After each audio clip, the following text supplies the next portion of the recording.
We as Georgians believe in the right of the people to defend themselves. House Bill 60 will protect law-abiding citizens by expanding the number of places that they can carry their guns without penalty.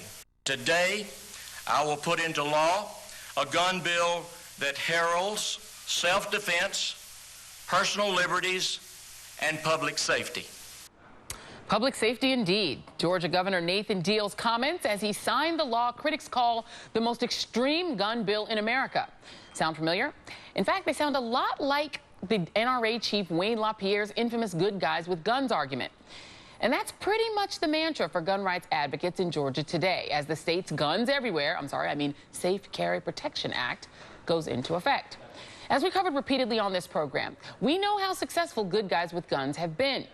And now, under Georgia law, you can add alcohol to that mix. The law also allows gun owners to pack heat in some schools, churches, libraries, and government buildings, because, you know, America. Goldie Taylor is an MSNBC contributor and columnist at thegrio.com, and Jason Johnson is a professor of political science at Hiram College and the politics editor at The Source magazine, and both join us from Atlanta. And Goldie, I will start with you, my friend. How is this new law, which has been signed today, what's the advance word from Georgians that you're talking to on whether they are excited about this law or worried about the law? Well, the advance word is that everybody is confused about its implementation. You know, who is the onus on? Is it on the church to say that you can't allow guns in my sanctuary? There is no legal penalty for someone carrying a gun into a church when that church decides that they don't want to have guns in their sanctuary. There's about a $100 fine. You know, is the onus on the bar owner or the nightclub owner if you bring a gun into their establishment when they have clearly said, we don't want guns on our private property, on our premises? And so there's a little bit of confusion. If you call restaurants, if you call bars, and even if you call churches, they're very unclear about its implementation. They're very unclear about how they would be protected. And so right now, the early word is that, you know, people are skittish, but they're very, very confused about its implementation. Yeah, and Jason, you know, in terms of just building on that, there's a piece in the Georgia Ledger-Inquirer by the Opinion Board that actually makes the case that even the lawmakers who voted for the law don't really necessarily believe it serves any legitimate constitutional purpose or even a practical purpose. Part of that editorial reads, Georgia's new gun law is an expensive and breathtakingly irresponsible act of political backlash. That enables its backlash theater, I should say, that enables its those who supported it for the worst reason there is, because they were knee-knocking scared not to. Meaning that basically people voted for the law because they were afraid of the NRA, right, but they don't even necessarily know what its purpose is. Yeah, it's already costing local governments money as they have to put in screeners. Most people don't necessarily know what the larger implications are. Look, I'm going to a World Cup game later. There's going to be a bar there. If Belgium wins, who knows? There could be some sort of shootout because now you can walk into a bar with a gun if you want to. These are the kinds of practical things that most of the citizens in Georgia, including law enforcement, said would be problems if this law ended up being implemented. But again, you have people afraid because there's outside money that can come in, and everyone's just crossing their fingers that this doesn't end up causing some sort of tragedy a couple of weeks or a couple of months down the road. Well, and I think, Goldie, that is the thing that is the most sort of curious, that they did decide to allow bars to be on the menu of places where you could carry because, well, I mean, what could go wrong? People are just drinking. I mean, that is the part that seems nonsensical. Right. Is there any buyer's remorse that you're hearing, even among lawmakers, that they voted this thing through and let the bars be in it?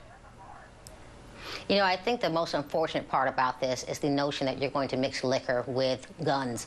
You know, the truth of the matter is my father was murdered outside of a nightclub where he worked back in 1973. Under this law, that shooter would not have had to go to their car to get the gun. They could have shot him standing behind the bar. And so I think that to say that we're going to make this kind of mixture, you know, on this platform is simply outrageous. But, you know, Target stores, they allow guns into their restaurants. Waffle houses, they allow guns into their restaurants.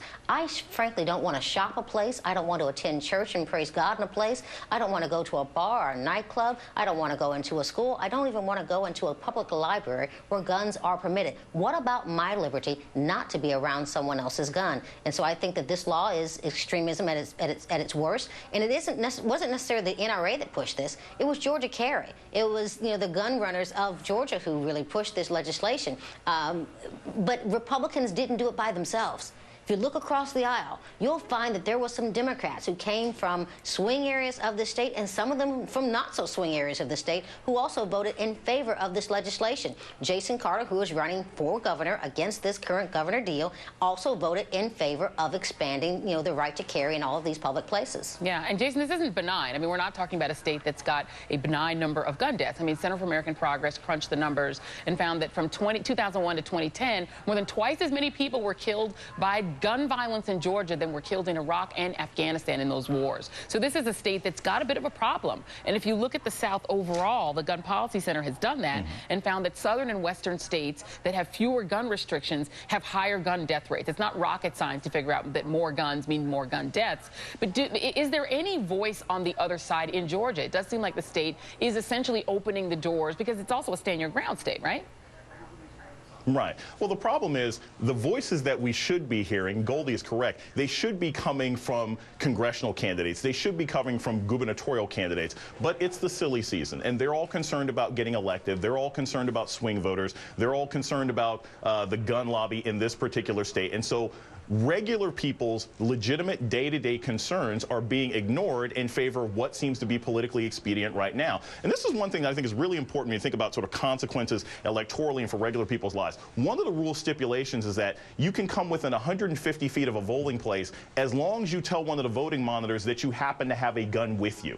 I mean, can you imagine what kind of voter intimidation could go on if you can send groups of people to just stand near a polling place and say, oh, we happen to have a gun, or people who can walk near schools and right around the distance and happen to have weapons? This is horrible for just sort of civic society in general for this to be the case, and not enough people in power are standing up to it. Or be in church knowing that people can be armed with you in church. It's really breathtaking.